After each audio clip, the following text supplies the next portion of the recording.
Então abra sua Bíblia em Juízes capítulo 13.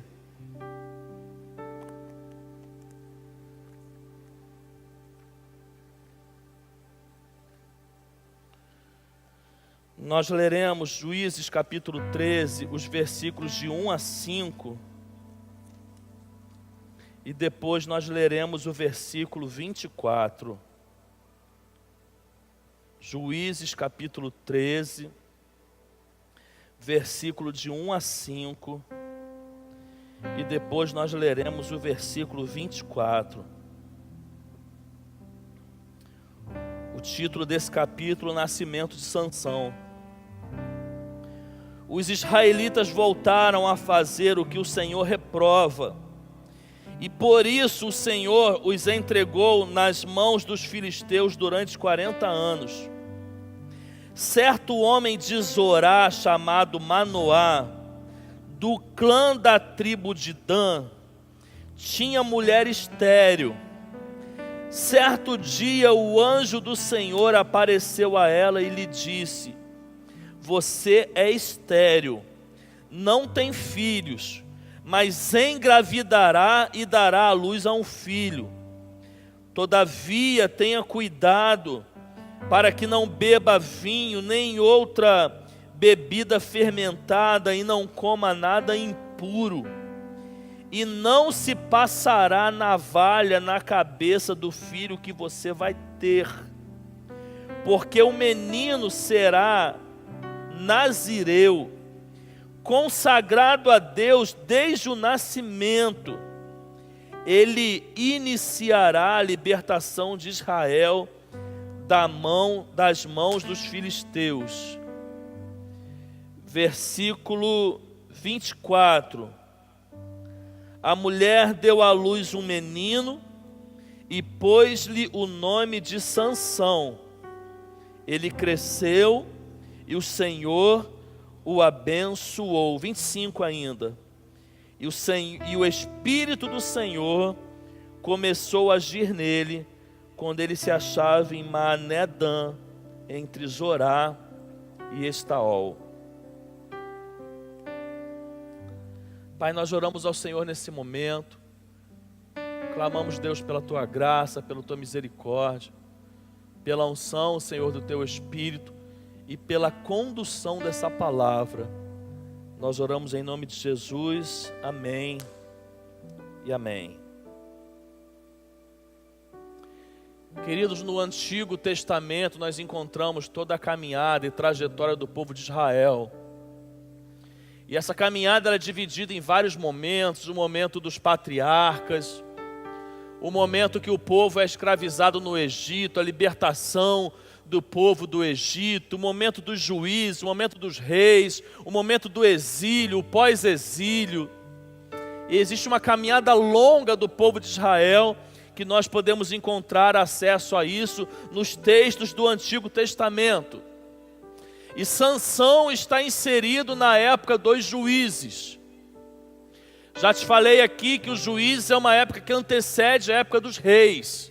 Recentemente eu preguei sobre um outro dos juízes, que foi Gideão. E falei do momento em que o Senhor escolhe Gideão para que Gideão pudesse libertar o povo de Israel da mão dos midianitas. E Deus faz algo sobrenatural na vida de Gideão, porque com apenas 300 homens, ele consegue derrotar um exército de mais de 100 mil homens e livrar o povo de Israel da opressão que os midianitas impunham sobre ele. Esse período dos juízes, queridos, é um período em que Deus levanta homens para uma missão específica, e principalmente no momento de guerra, num período em que o povo era afligido. E como eu disse, um desses juízes é Sansão. E a história de Sansão, queridos, é muito interessante. Fica aqui como sugestão para que você leia, são pouquíssimos capítulos, para que você leia os capítulos em casa, 13, 14, 15 e 16 de Juízes. Você, inclusive, que é líder de pequeno grupo, não deixe de ler, para que você entenda por completo a história de Sansão. Mas a história de Sansão, irmãos, ela é muito interessante, porque ela está dentro dessa perspectiva. Deus escolhe alguém e levanta esse alguém para que esse alguém possa guerrear em nome do povo de Israel. Assim como ele fez com Gideão, ele também faz com Sansão. Só que Deus escolhe Sansão antes mesmo dele nascer. Interessante, quando a gente fala aqui sobre propósito de Deus, nós precisamos entender que os propósitos de Deus vão até antes de nós nascermos. Você não é obra do acaso. Seu pai e sua mãe podem não ter planejado você, Deus planejou você. Porque antes mesmo que Sansão tivesse nascido, Deus já o havia escolhido. Olha que interessante, irmãos. Porque ele olha para um casal e esse casal não tem filhos. O homem era Manoá. E ele escolhe esse casal e fala: vocês vão ter um filho. O milagre de Deus na vida de quem ele escolhe começa desde o nascimento. Deus escolhe Sansão antes mesmo que ele pudesse ser gerado. Deus faz com que um anjo aparecesse a esse casal, anuncia um filho e faz um pacto, dá uma ordenança para esse casal: vocês vão ter um menino e esse menino vai ser Nazireu. A palavra Nazireu vem do hebraico Nazir, que significa separado. Se você for lá em Números, você vai encontrar as leis acerca do Nazireu, que era alguém que deveria ser criado, separado, consagrado. Entre essas práticas da separação envolviam o alimento, o que ele poderia comer, o que ele não poderia beber bebida alcoólica nem fermentada, não deveria passar navalha na sua cabeça, não poderia tocar em cadáveres, deveria ter uma vida consagrada, separada para o serviço de Deus. Tem um outro aspecto interessante na vida de Sansão, que é interessante a gente falar a título de introdução. Sansão está no Antigo Testamento, época em que as pessoas não têm o Espírito de Deus presente sobre elas. Você consegue perceber isso? Consegue entender isso? Aonde que nós passamos a ter a presença de Deus através do seu Espírito em nós? Lá no Novo Testamento, em Atos 2, inclusive gastamos bastante tempo pregando isso nesses dias. É somente a partir de Atos 2 que nós nos relacionamos diretamente com Deus através do Espírito Santo. No Antigo Testamento, o Espírito de Deus, ele é uma força. E ele vinha sobre determinadas pessoas escolhidas por Deus para fins específicos. Então a presença de Deus poderia vir sobre uma pessoa e sair dela. E não eram todos que tinham a presença desse Espírito, mas Sansão é escolhido antes mesmo dele nascer. Deus tem um plano e uma expectativa em Sansão antes dele ser gerada. E Deus é maravilhoso que Deus concede o Espírito dele a Sansão. Querido, Sansão é um diferenciado, sim ou não?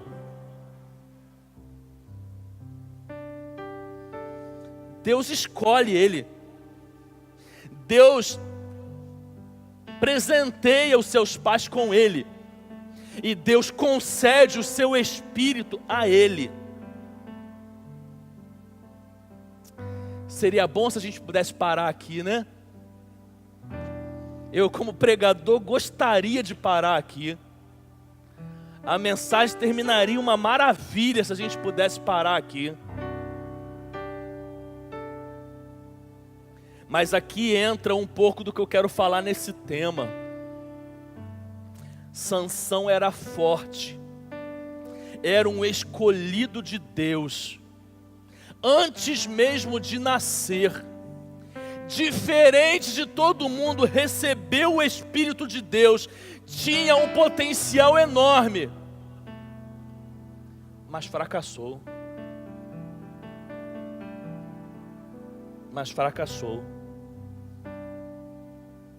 Irmão, não é normal a gente atribuir fracasso a quem é forte, não é verdade? Não é normal a gente atribuir fracasso a quem tem potencial, é ou não é verdade? Pense em alguém, queridos, que você olha e fala, independente de qual área for, não sei o que vai vir na sua mente, pensa, alguém que tem um grande potencial. Independente do nome que veio à sua mente, você não atribui fracasso a isso. a sua expectativa é de vitória, de realização, de grandes feitos. Só que Sansão tem uma marca, irmãos, uma marca. Escolhido por Deus, separado, recebe o Espírito de Deus, mas fracassa. Só que isso não aconteceu só com Sansão. Isso acontece ainda hoje. E aqui eu quero ser mais direto. Talvez você que esteja aqui, esse seja a fotografia da sua vida. Alguém com potencial enorme. Alguém escolhido por Deus.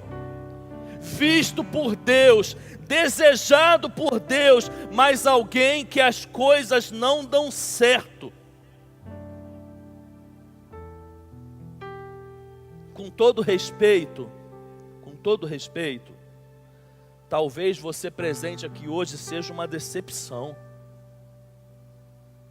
Com todo respeito, talvez você aqui hoje só viva frustrado. Porque existem pessoas que fracassam mesmo tendo um grande potencial. Nessa primeira parte do nosso sermão, eu quero dizer 3 motivos pelo qual Sansão fracassou. Embora fosse alguém com todas essas marcas que eu falei até aqui. 3 motivos pelo qual Sansão fracassou. A primeira delas, queridos, basta olhar a vida de Sansão. Ele fracassou por causa do descontrole na sua vida sexual. Sansão fracassou por causa do descontrole na sua vida sexual. Em outras palavras, Sansão não conseguia ver uma mulher. Olha o contexto. Os filisteus estão oprimindo o povo de Israel. Deus escolhe um casal, concede um filho a eles. Esse filho cresce separado para que Deus pudesse usá-lo para libertar o povo de Israel da mão dos filisteus.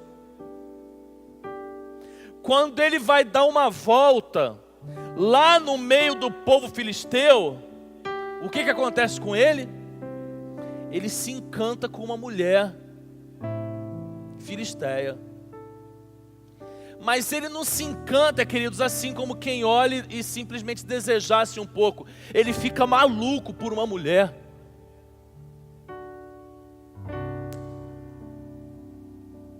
Ele fica maluco por uma mulher.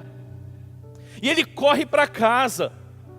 E ele procura seus pais. E ele fala: pai, mãe, eu quero que vocês vão comigo até lá o arraial do filisteu. Eu quero que vocês arrumem um casamento para mim. Tem uma mulher lá que eu quero casar com ela. Vai ler a história, queridos. É exatamente isso que acontece. Rapidamente aí, ó, Juízes capítulo 14, versículos 1 e 2. Sansão desceu a Tina e viu ali uma mulher do povo filisteu. Quando voltou para casa, disse a seu pai e sua mãe: vi uma mulher filisteia em Tina. Consigam essa mulher para ser minha esposa. Os pais de Sansão: meu Deus, logo alguém do povo inimigo, alguém que está afligindo o povo de Israel. Mas como é que pode isso? Mas seus pais vão lá e conseguem essa mulher para Sansão. E Sansão casa com ela. Irmãos, Sansão, a gente vai falar mais à frente, além disso, era um desequilibrado, porque ele causou uma confusão naquele casamento. vou explicar mais à frente. Ele causou uma confusão. Ele precisou sair de lá fugido. Quando ele voltou, o pai da noiva já tinha dado a noiva para um outro homem. E ele fica mais maluco ainda. E ele sai de lá. E ele vai para uma cidade chamada Gaza. E sabe o que acontece quando chega em Gaza? Ele vê uma prostituta. E ele fica maluco pela prostituta. E ele passa a noite com a prostituta. E ele se deita com ela. Juízes capítulo 16, versículo 1. Certa vez Sansão foi a Gaza. Viu ali uma prostituta. E passou a noite com ela. De certa forma pode parecer até meio engraçado isso aqui que eu estou falando, irmão, mas não é não. Sabe por que não é? Porque tem gente com potencial enorme. Nas mãos de Deus poderiam ser grandes homens e grandes mulheres, mas sabe por que não são? Por causa do descontrole sexual. E vamos falar abertamente disso aqui? Sem preocupações? Parece, né? E se você quiser usar isso como escape, eu não vou deixar. Parece que eu estou falando aqui só para homem, né? Tô não. Esse papo que esse vigor, que essa tentação toda sexual é só em homem, isso já passou faz tempo, queridos. Isso é em mulher também. Eu não estou falando só para homens, não. Eu estou falando para todos, independente de sexo, independente de idade.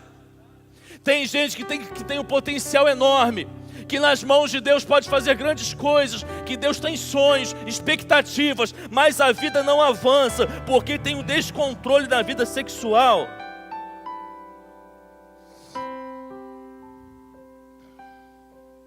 E sabe o que tem acontecido, irmãos? Nesse tempo pós-moderno, nesse tempo de tecnologia avançada, nesse tempo de fácil acesso à internet, sabe o que tem acontecido, irmãos? No momento em que a palavra de Deus tem sido desconstruída, tantas coisas erradas têm sido pregadas, sabe o que tem acontecido? Cada vez mais tem aumentado nas igrejas os pecados nas áreas sexuais. Cada vez tem aumentado mais. Eu não tenho dado estatístico, porque não temos nada que consiga mensurar isso. Então eu não falo em números estatísticos, falo a partir do senso comum, falo a partir da percepção. Mas, queridos, tem cada vez mais aumentado. Sabe uma das áreas que mais aumenta dentro das igrejas? Pornografia. As igrejas que fazem trabalho de celebrando a recuperação ou outros métodos de trabalho parecido, que procuram tratar essas doenças morais, sabe qual é uma das áreas que as pessoas mais pedem ajuda? Pornografia. Eu conheço pessoas, queridos, pessoas que acompanharam o meu crescimento, minha adolescência, já avançados em idade, com anos e anos na igreja, com casamentos desfeitos, com as vidas arruinadas e até hoje mergulhados em pornografia.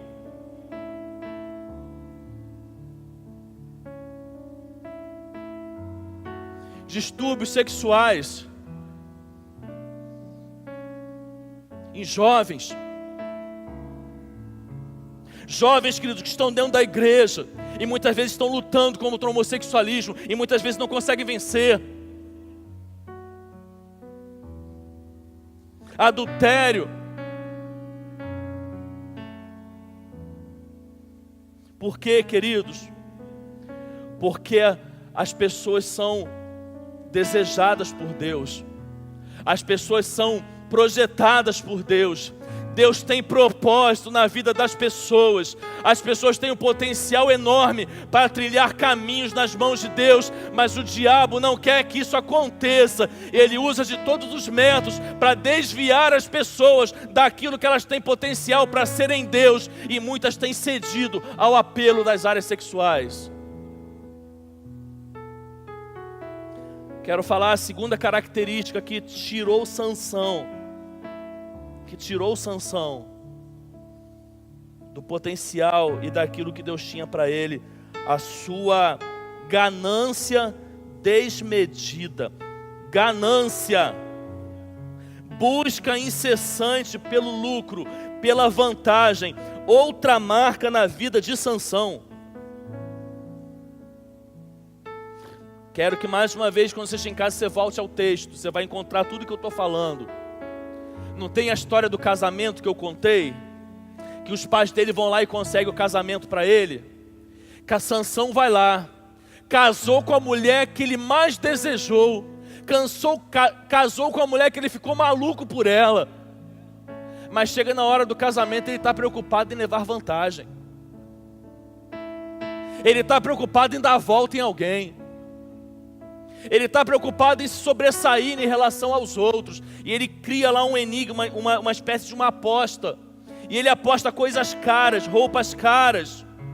Por quê, queridos? Porque ele era movido pela ganância. Juízes capítulo 14, de 10 a 13, vai aparecer no multimídia.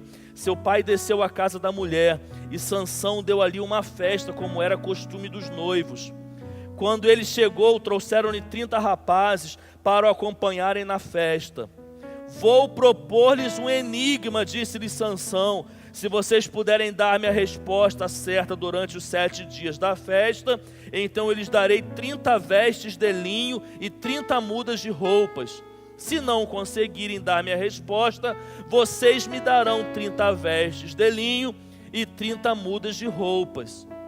Proponha-nos o seu enigma, disseram. Vamos ouvi-lo. Mais uma vez, pode parecer uma historinha qualquer, né, irmãos? Que a gente lê na Bíblia muitas vezes nem se atenta, mas preste atenção numa coisa. Tem pessoas com potencial enorme. Tem pessoas que Deus poderia fazer grandes obras a partir da vida dele. E sabe por que não faz?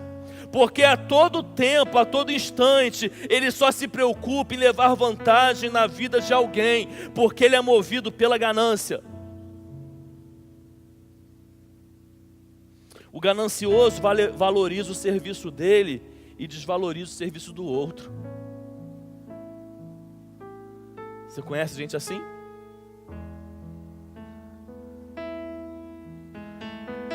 O que ele faz, ele valoriza.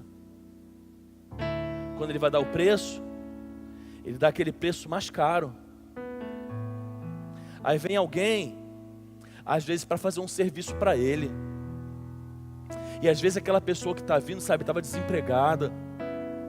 Às vezes aquela pessoa que está vindo é um chefe de família, é um bom profissional, é um profissional honesto. E às vezes aquela porta é a porta que Deus abriu para que ele abençoe aquele que está vindo fazer um serviço para ele. Só que quando esse chega diante dele, ele fica cada vez mais menosprezando e fazendo de tudo para barganhar, para diminuir o custo que ele vai ter com o serviço daquele. Desculpa a expressão, porque o ganancioso é um miserável. E quem é ganancioso não colhe nada. Grava isso na sua vida. Não importa se ganha pouco, se ganha muito, você vai ver sempre a pessoa em crise, porque Deus não abençoa o ganancioso, Deus não abençoa o miserável.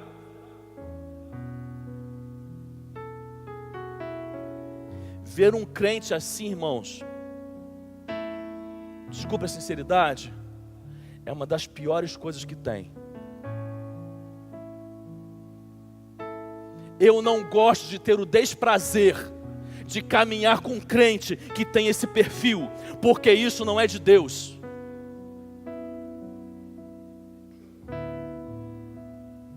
O ganancioso, quando ele tem a oportunidade de ser desonesto, ele é super tentado nessa área, porque aquilo grita dentro dele. Por que que muitas vezes uns são mais tentados na área da desonestidade e outros não? Já percebeu isso? Você pega duas pessoas, põe a facilidade de obter uma vantagem ilícita. Um não vai nem ligar, o outro vai ficar inquieto. Por quê? Por causa da ganância.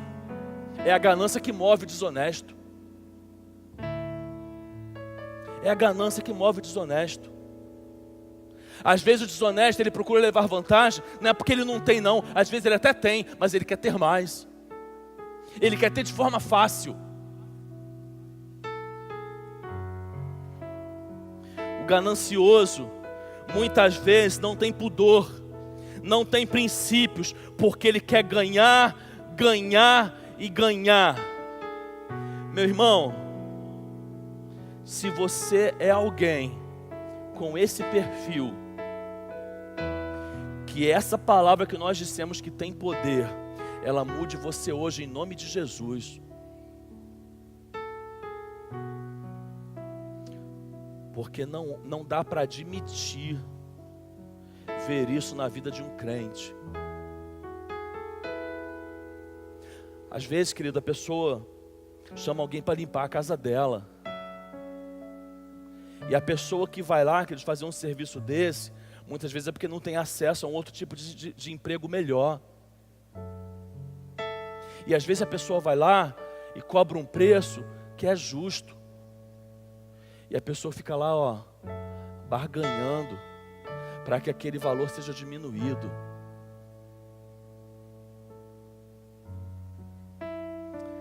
Terceira causa pelo qual Sansão não usou todo o seu potencial, pelo descontrole das suas emoções. Pelo descontrole das suas emoções. Vamos voltar à história do casamento? Ele vê uma mulher, fica maluco por ela. Pai, quero casar com essa mulher. Os pais vão lá, conseguem casamento para ele. Ele vai lá, arruma essa confusão. Quando ele descobre lá que as pessoas descobriram o enigma, quem perdeu a aposta foi ele. Ele não ganhou a aposta. E ele vai e mata todo mundo. Ele fica irado porque a esposa entregou a resposta lá para as pessoas, e ele que perdeu a aposta, aqueles 30 homens, ele mata todos eles. Ele é tomado por uma ira sem controle, que ele mata todo mundo. Aí ele vai embora. Depois ele volta. Quando ele volta, a mulher dele já tinha sido dada para o outro. Aí ele mata os filisteus todos. Ele mata os parentes, ele mata o sogro, ele mata a cunhada, ele mata todo mundo.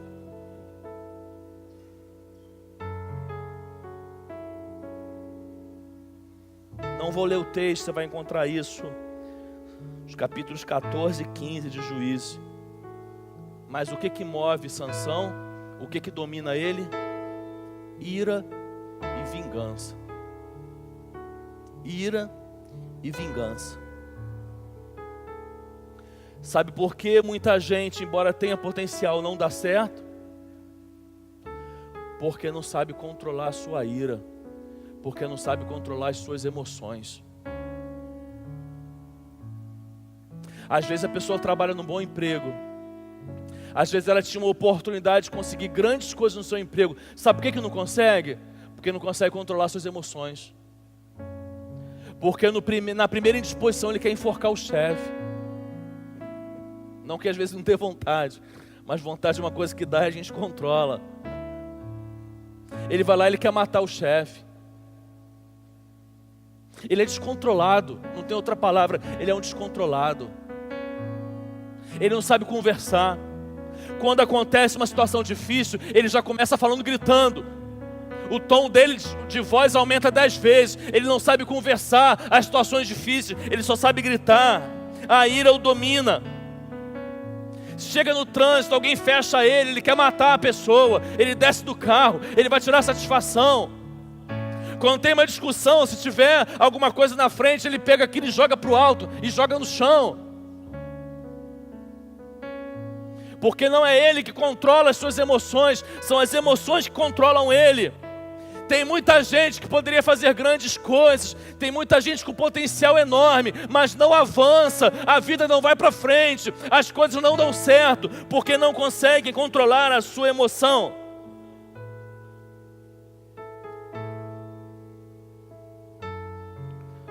Agora me responda você, logicamente, responda para si mesmo, mas responda com muita sinceridade, meu irmão e minha irmã. Não seja orgulhoso para responder isso. Você tem vivido abaixo do seu potencial? Tem coisas que não engrenam na sua vida? Quais as expectativas em relação a você que não se cumpriram? Você é alguém que vive frustrado em relação a si mesmo. Nessa minha segunda parte, última aqui da nossa mensagem, eu quero estabelecer alguns princípios para que você aproveite todo o seu potencial. Logicamente eu não vou esgotar esse assunto aqui, não tenho como esgotar. Mas eu quero estabelecer alguns princípios que eu espero que sejam pontos de partida para que você possa, nas mãos de Deus, ter todo o seu potencial sendo usado. Em primeiro lugar, irmão, seja humilde ao ponto de reconhecer e admitir os seus problemas. Vamos falar juntos? Seja humilde.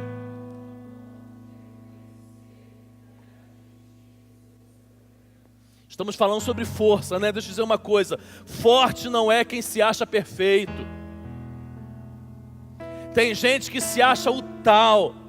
Tem gente que se acha perfeito e acha que isso é força. Forte não é quem se acha perfeito. Forte é quem consegue olhar para dentro de si mesmo, fazer um autoexame e reconhecer as suas limitações. Se você nunca fez isso na sua vida, faça hoje pela direção do Espírito Santo, em nome de Jesus. Queridos, olha para você mesmo. Olha para as suas limitações. Tem pessoas que ninguém pode nem sequer conversar com ele. Muitas vezes a gente cresce, queridos, na família, a gente vai ouvindo algumas coisas. Eu muitas vezes ouvi algumas coisas que eu sempre reprovei. Vou te dar um exemplo. Não adianta nem falar com ele não. Isso daí não adianta, nunca vai mudar. Coloca a pessoa como se a pessoa fosse, sabe, intocável. Ninguém pode falar com ela dos defeitos dela, ninguém pode confrontar ela, porque ela é a tal coisa nenhuma. Infeliz vai ser o seu casamento, esposa, se você não confrontar o seu esposo e aceitar os defeitos dele, sem esperar que ele mude. Os defeitos precisam ser apontados sim, com sabedoria, mas precisam. Ninguém é intocável não. Estou querendo arrumar confusão na sua casa não. Entenda a minha palavra em nome de Jesus. Vai chegar colocando o dedo na cara do teu esposo e colocar na minha conta não. Mas entendeu o que eu quero dizer, irmãos? Às vezes existe uma passividade muito grande, sabe? É o pai na família, ninguém pode falar com o pai. Ninguém pode, nem a mãe pode falar com o pai. Quem não pode falar com o pai? Pode falar com o pai sim. Ô mãe, chama o pai para conversar. Põe o pai sentadinho aqui, olha só filho, você tem que mudar isso e isso. As pessoas precisam ser confrontadas dos seus defeitos e precisam, ao serem confrontadas, analisar e refletir. Amém, irmãos? Se você for confrontado hoje, em nome de Jesus, ouça. Ouça. Seja humilde. Reconheça, admita. Irmãos, nós passamos aqui um mês pregando, um mês para viver, 30 dias para viver. O que você faria se tivesse apenas 30 dias para viver? Não deixe para amanhã aquilo que você pode fazer hoje. Não adie o momento de reconhecer os seus erros. Olha aqui, não terceirize. Sabe o que é terceirizar, né? A culpa é sempre do outro.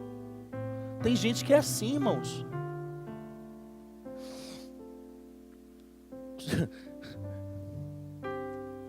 A igreja tem 100 pessoas, não precisa ter nem muita. 90 conseguem viver bem. Mas tem aquele que ele causa confusão com todo mundo. Aonde ele passa, ele risca o palito de fósforo. Aí quando o negócio pega fogo, você vai confrontar, ele diz o quê? A culpa é da igreja. A culpa é do coitado do pastor. A culpa é do pastor coisa nenhuma, irmão. A culpa é sua. que você é insubmisso, é rebelde, não tem caráter de crente na sua vida. Jesus não transformou sua vida ainda. Vai dobrar teu joelho e mudar o teu caráter em nome de Jesus. Se todo mundo consegue viver em paz e você não, o problema é você. Vai se tratar. Se você não consegue entrar num gabinete, fazer uma clínica, vai procurar um psiquiatra, vai procurar um psicólogo. Vai tratar os seus problemas, vai tratar o seu temperamento.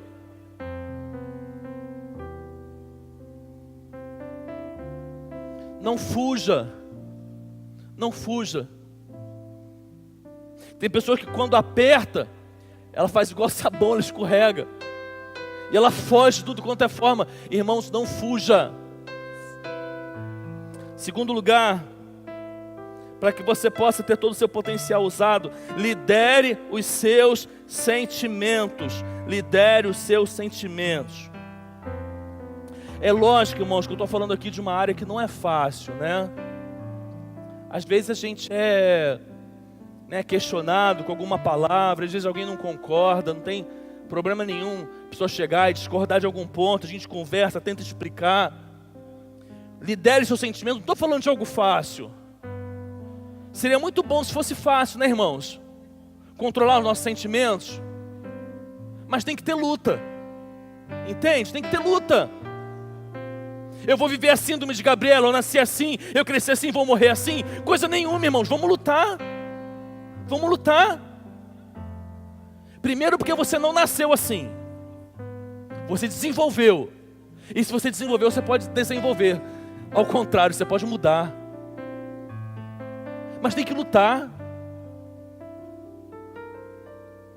Não dá para ficar aceitando as coisas como elas são, sem buscar uma mudança não, irmãos. A gente tem que mudar.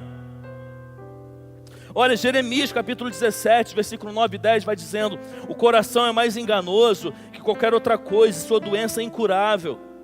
Quem é capaz de compreendê-lo? Eu sou o Senhor que sonda o coração e examina a mente para recompensar a cada um de acordo com a sua conduta, de acordo com as suas obras. Terceiro lugar, irmãos, eu espero que essas palavras te ajudem. Evite as áreas de risco. Existem áreas de risco, irmãos? São iguais de uma pessoa para outra? Não. Acabei de falar, aquilo que é risco para um pode não ser para outro. Duas pessoas podem trabalhar no mesmo emprego, ter a mesma facilidade de fazer uso indevido de alguma coisa. Uma nem ligar para aquilo e a outra se sentir tentada. Porque para um aquilo é área de risco, para outro não. Dois homens ou duas mulheres, não vou fazer diferença não, podem viver uma tentação numa área e ainda que se sintam tentados, conseguir facilmente se livrar daquilo. Outros não, porque para um a área de risco é maior.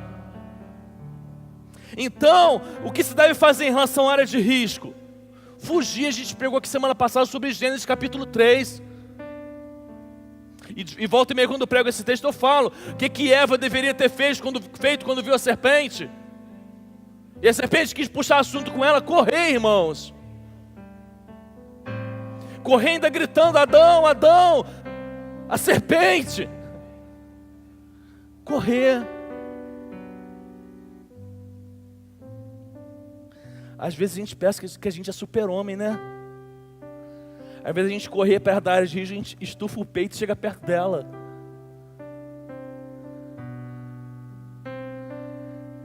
Você chegou perto do fogo, você vai se queimar. Não é o pastor que está dizendo não, é sua mãe que dizia isso para você.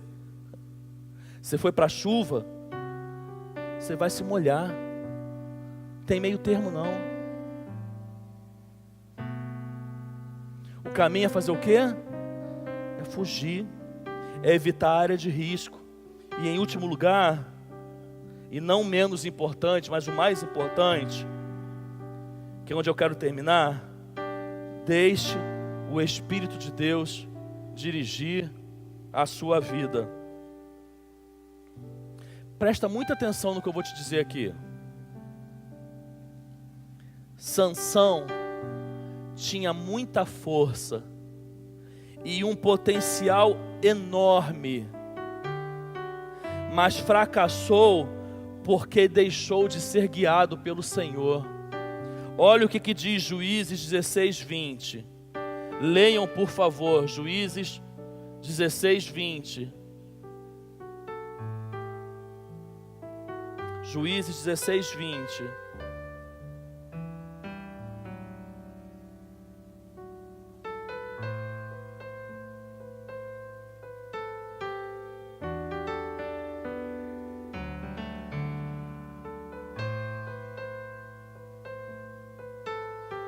Juízes 16, 20. Leiam, por favor.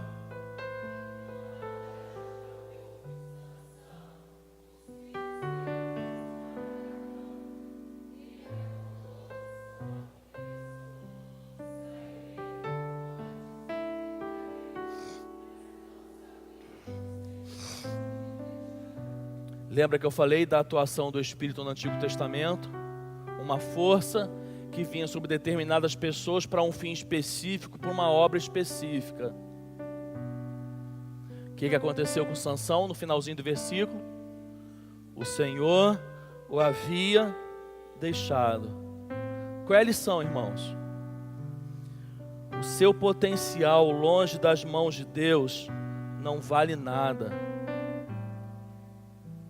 Em compensação, nas mãos de Deus, até aquele que é fraco pode se tornar forte, porque o poder de Deus se aperfeiçoa na fraqueza. Vamos ler 2 Coríntios capítulo 12, versículos 9 e 10, vamos lá?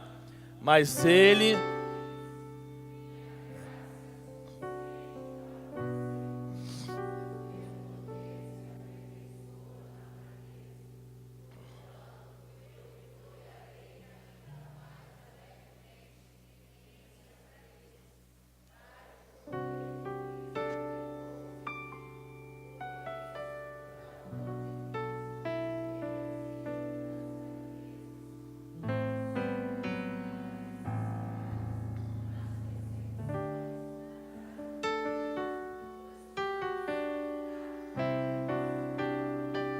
Vamos ler a última frase. Pois quando sou... Meu intuito, queridos, nessa palavra é fazer que você entenda só uma coisa. Todo o seu potencial só vai ser aproveitado se ele estiver nas mãos de Deus.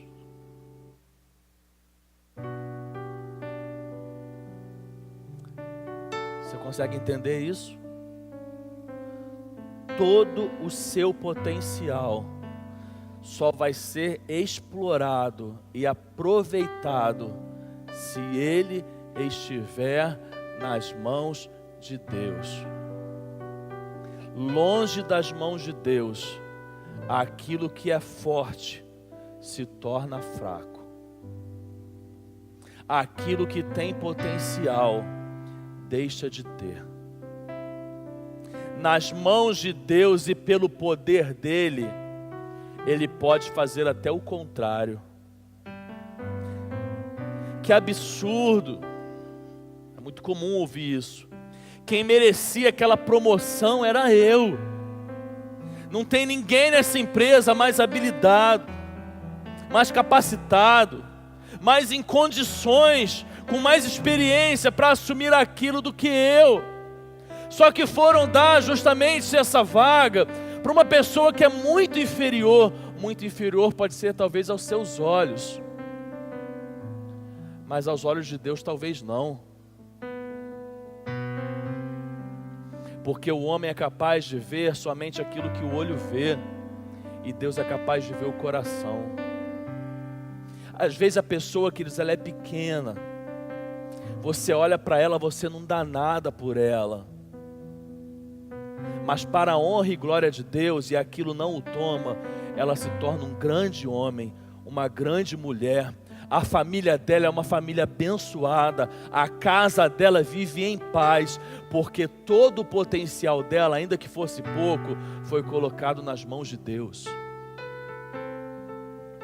Você precisa aprender a colocar o teu potencial nas mãos de Deus. E eu não estou falando só de vida cristã não, você entende essa palavra? Eu não estou falando só do serviço que você faz na igreja não. Eu estou falando inclusive da tua profissão.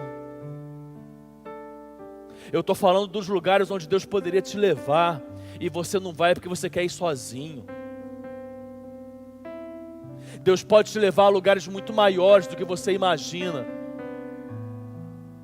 Deus pode te dar experiências que você nunca sonhou ter, mas você precisa ter o teu potencial colocado nas mãos dEle. Uma das maiores experiências que eu tive na vida, e eu pude ver isso com os meus olhos, irmãos, eu pastoreei meninos. Eu fui líder de embaixador do rei durante 10 anos. Eu trabalhei com meninos.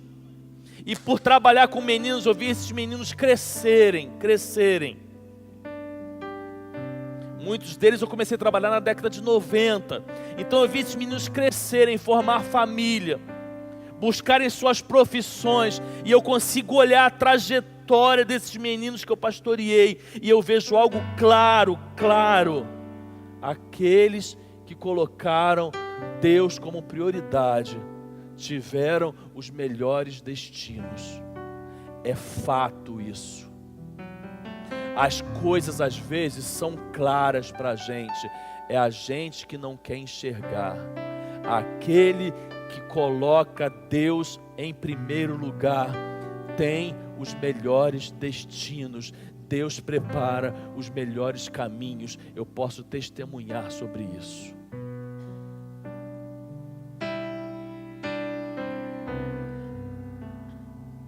O problema é que às vezes a gente quer fazer as coisas com a força do nosso braço. Irmãos, vamos falar abertamente? Às vezes a gente pensa que é bom demais. Às vezes até a gente brinca, faz uma brincadeira. Quando a gente fala em nível de brincadeira, não, porque eu sou o cara. Tudo bem, mas tem gente que traz isso como verdade. Tem gente que se acha bom demais. Tem gente que se acha muito melhor do que é. Tem gente que se acha autossuficiente demais. A gente precisa se achar menos para que Deus possa aparecer na nossa vida. A gente precisa se enxergar menor para que o agir dele na nossa vida possa crescer. Sabe qual é a melhor coisa que pode acontecer na minha e na sua vida? É alguém olhar para a gente e falar assim: olha, você só conseguiu isso porque Deus estava com você, hein? Queridos, se você ouviu ou vier ouvir uma frase dessa, pode dar um pulo de alegria, porque ela vale muito mais. Preste atenção, ela vale muito mais do que aquela frase. Caramba, você é o cara mesmo, hein?